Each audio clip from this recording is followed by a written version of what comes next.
Depuis la transition du support console vers le support PC, un tout nouveau monde s'est offert à moi.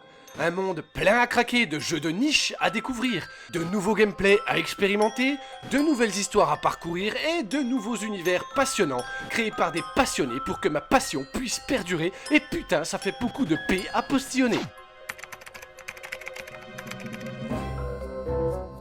Le concept déroutant de The Stanley Parable est un bon exemple de ce que j'essaie de transmettre avec cette verve incroyable. Et oui, si je pouvais m'inspirer la jonquille, je le ferais probablement, mais ôtez-vous cette image plus que douteuse de l'esprit et revenons au jeu. Jeu qui nous questionne sur la notion de l'illusion du choix et du libre arbitre en me mettant dès les premières minutes, et juste après une intro d'une efficacité déconcertante, face à deux portes identiques, menant vers deux destinations bien différentes, que ce soit géographiquement ou dans le virage que prendra la narration si vous ne suivez pas les directives de la voix off.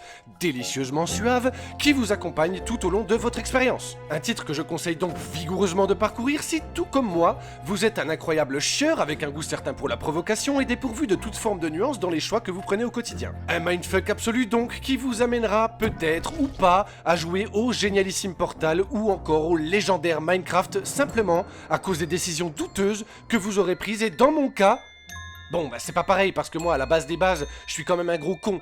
Et ma connerie naturelle a fini par me faire incinérer un nouveau-né. Ce jeu est génial. Si tu veux faire cramer des bébés. Non, j'ai rien comme chute après cette phrase.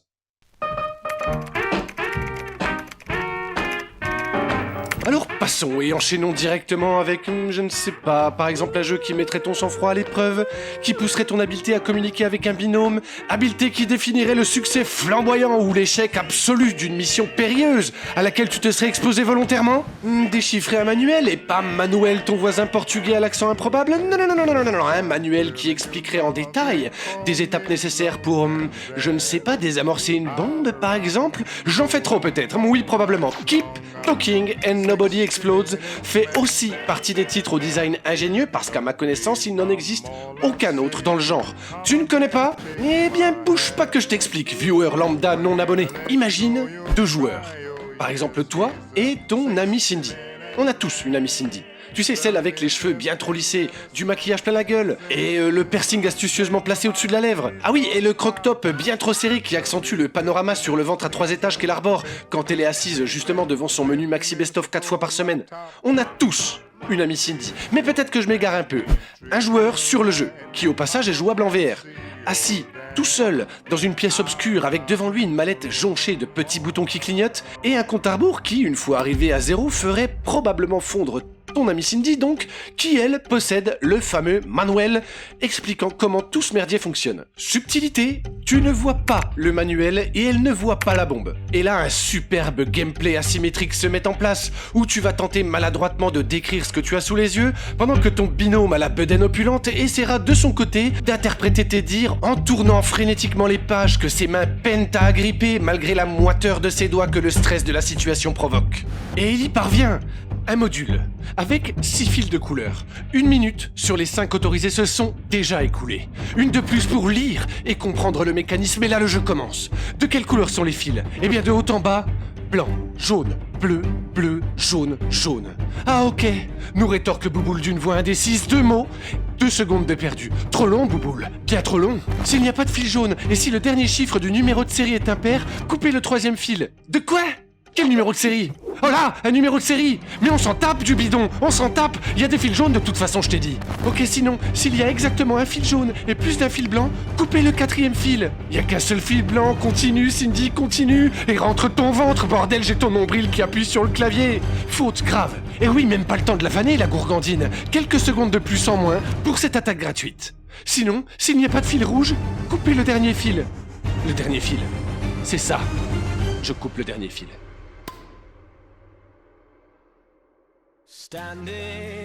Vous êtes en vie, grâce à vos efforts combinés, à la précision des informations échangées, à la complicité que vous partagez depuis...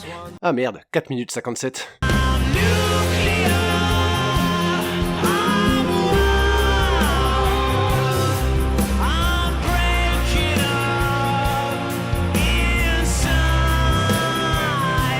Ce jeu est fabuleux. Déjà pour son gameplay évidemment, mais pour les sensations qu'il procure et la progression plus que gratifiante que vous allez ressentir au fur et à mesure des bombes désamorcées, avec toujours plus de modules présents en même temps, le temps imposé qui se raccourcit et l'efficacité des échanges que vous aurez avec votre Cindy.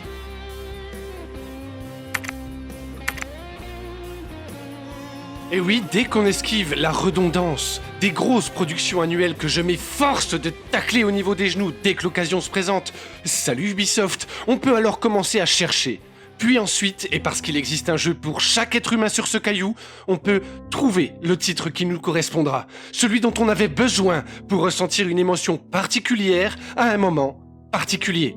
Un peu de frustration peut-être? Eh bien laisse échapper un peu de violence dans un bain de sang pixelisé en te jetant sur My Friend Pedro ou le très sympathique et trop peu connu Hong Kong Massacre en laissant corps percés, flammes et désolation sur ta route avec classe et dextérité dans un ballet poétique et ininterrompu de balles déchirant la chair des pauvres bougres qui ont été programmés pour tenter d'empêcher l'accès à ton bonheur immédiat.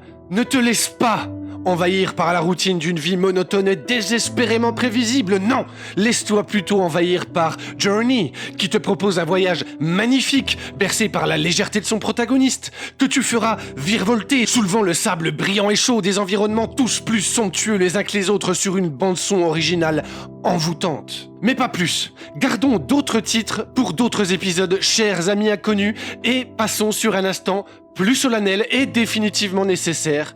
Tombons une seconde le personnage. Pour remercier tous les créateurs, tous les visionnaires, tous les poètes qui parviennent à nous faire vivre ces aventures, à nous faire ressentir, à nous faire rêver. Et bien sûr parce que sans eux, je ne serais rien.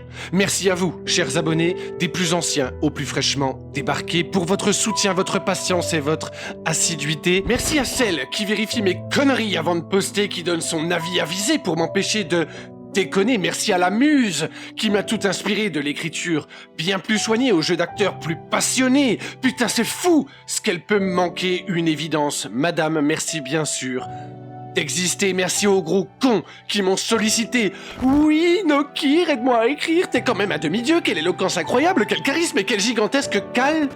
Mais vous, mon chauve et plus proche collaborateur Shoot et sa copine Sojirad à la chevelure insensée, que j'ai finalement fini par apprécier. Ce gamin, cet enfoiré iGame Def, que l'orthographe laisse trop souvent à désirer. Mon comparse et preux chevalier, mon très fidèle et bon croisé, et Foxy de Reload Pixel, qui pourraient tous nous couler s'ils n'étaient pas aussi bornés. Merci, sans vous, je n'y serais pas arrivé. Et oui les gens, enfin les 1000 abonnés, un petit pas certes, mais tout de même un beau palier. Alors on va continuer, claquer des punchlines insensées d'une violence exacerbée sur des musiques bien trop stylées. Et bien sûr, évidemment, pour tout tuer en un instant, foutez-moi tous le camp.